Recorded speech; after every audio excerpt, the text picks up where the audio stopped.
सभी लोग भगवान के दरबार में दो लाइनों का वंदन करते हुए और आगे बढ़ेंगे बड़े ही प्रेम से। और महाराज, आप सभी को याद है कथा कहाँ चल रही थी? बताइए।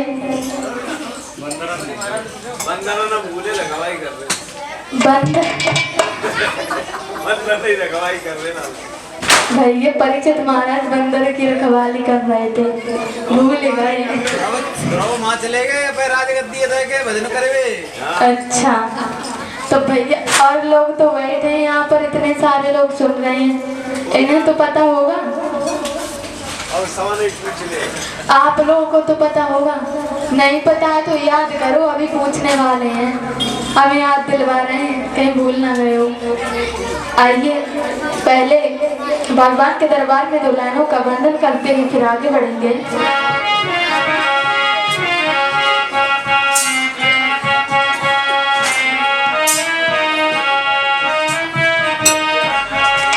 मेरी मात सरस्वती मैया, मेरी मात सरस्वती मैया, ध्यान तेरो धरो मेरी।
बजरंगबली की।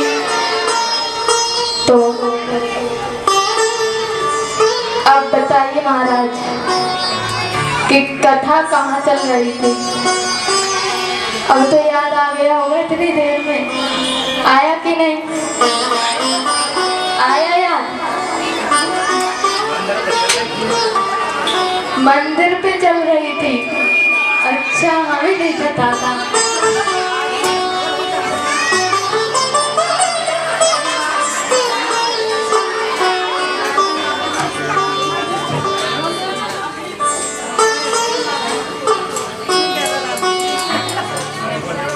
बताइए।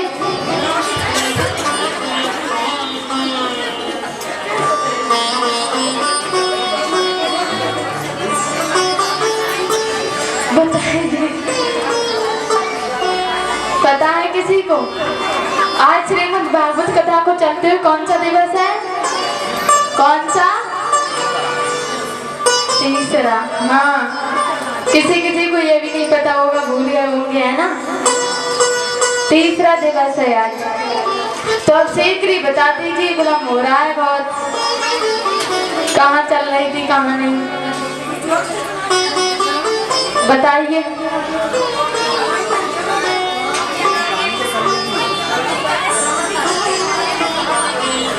ध्रुव, हाँ क्या बात है। हाँ हाँ, सही बताया। कहाँ चल रही थी? ध्रुव, ध्रुव तारा, है ना? बोलिए पत्नी मैया की। अब आप लोग बताते नहीं हैं, हमें अच्छा नहीं लगता है ऐसे, बताया करो। अभी तो आपने सुनी थी, भूल गए इतनी जल्दी। बोली बकवचल भगवान की, बोली राधे रानी की। जयकार के भी आवाज नहीं आ रही है, फिर से बोलो। बोली बजरंगबली की। ऐसे लग रहा है बोले हैं, ऐसे नहीं, तेज बोलो थोड़ा। बोली संत समाज की। आग लगा थोड़ा थोड़ा कि भगवान का दरबार है। तो आइए गौर करते हैं। हरिहर क्षेत्र गंगा मैया के किनारे पर बैठे हुए व्यास नंदन श्री सुखदेव जी समझा रहे हैं, हे राजन परीक्षित,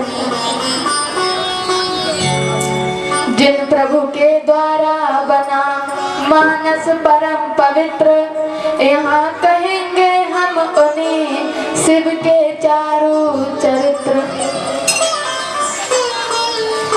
सती भवानी के सहित एक बार भगवान, और त्रेता में कुछ दिन रहे सुकंभुज के मेहमान। एक बार की बात थी, भोले बाबा जो थे उनके हृदय में और भगवान की कथा सुनने की इच्छा प्रकट हुई।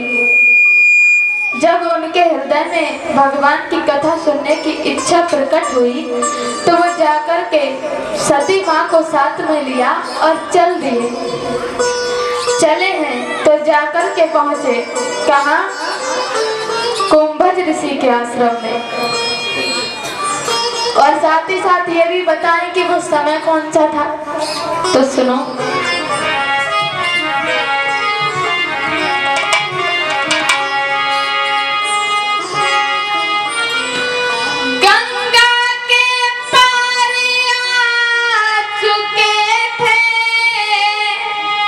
और श्री दशरथ मरण हो चुका था,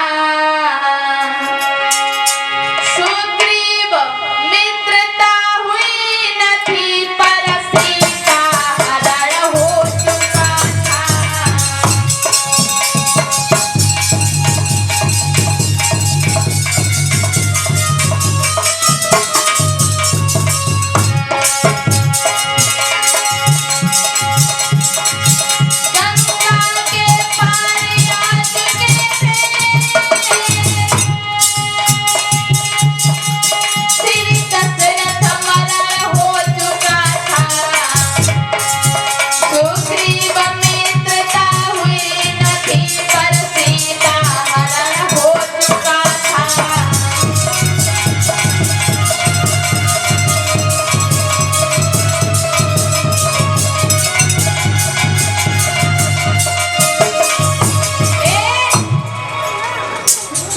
भागवत प्रेमी,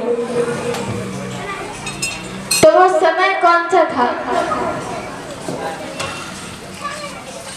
महाराज दशरथ का मरण हो चुका था और माता सीता का हरण भी हो चुका था। इधर भोले बाबा चले माता सती को साथ में लेकर के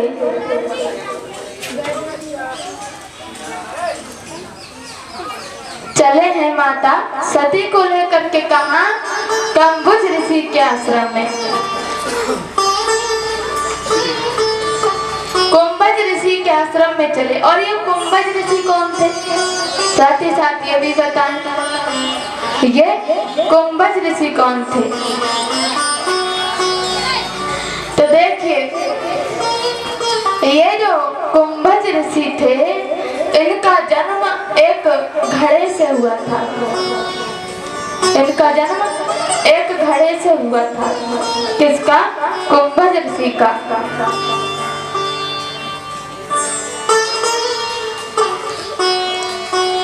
एक मित्रावरुण नाम के बहुत महान संत थे।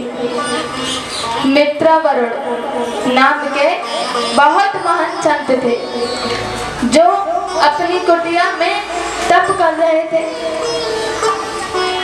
तो एक दिन की बात थी, एक उर्वशी नाम की अप्सरा देवराज इंद्र के यहाँ से भ्रमण करते हुए आ रही थी। तो वो भ्रमण करते करते ऋषि के आश्रम तक पहुंची। जब ऋषि ने उर्वशी के लिए देखा तो वो मोहित हो गए और काम इच्छा जागी।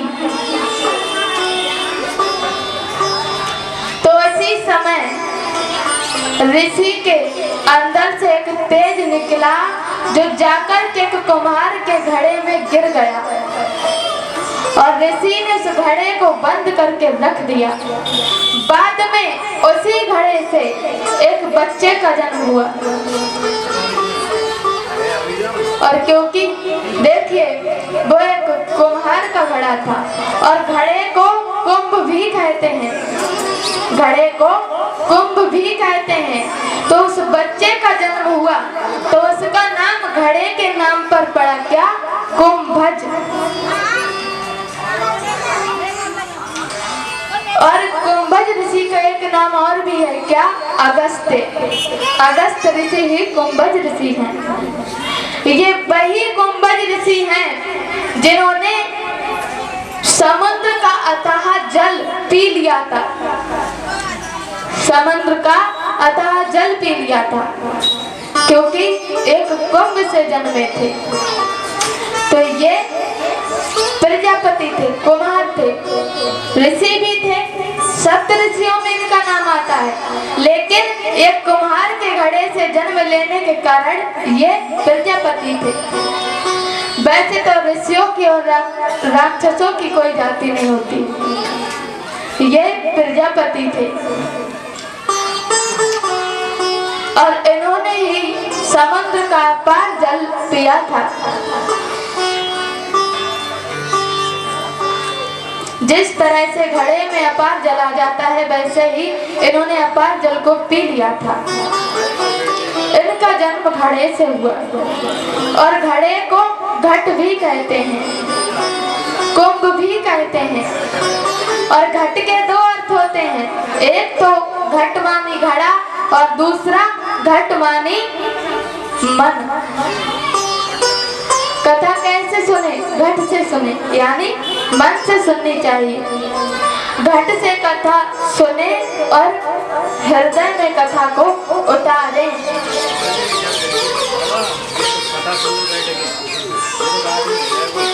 तो मेरे भागवत प्रेमियों, इसीलिए कथा हमेशा मन से सुननी चाहिए, घट से सुननी चाहिए, हृदय में बिठानी चाहिए। देखिए, एक बार की बात थी, एक भैया जी ने पूछा हमसे, क्या? बोले, देवी जी हमें रामायण पाठ करवाना है, तो आप दिन बता दीजिए कौन से दिन करवाएं। तो हमने कहा, भैया कभी भी करवा लीजिए।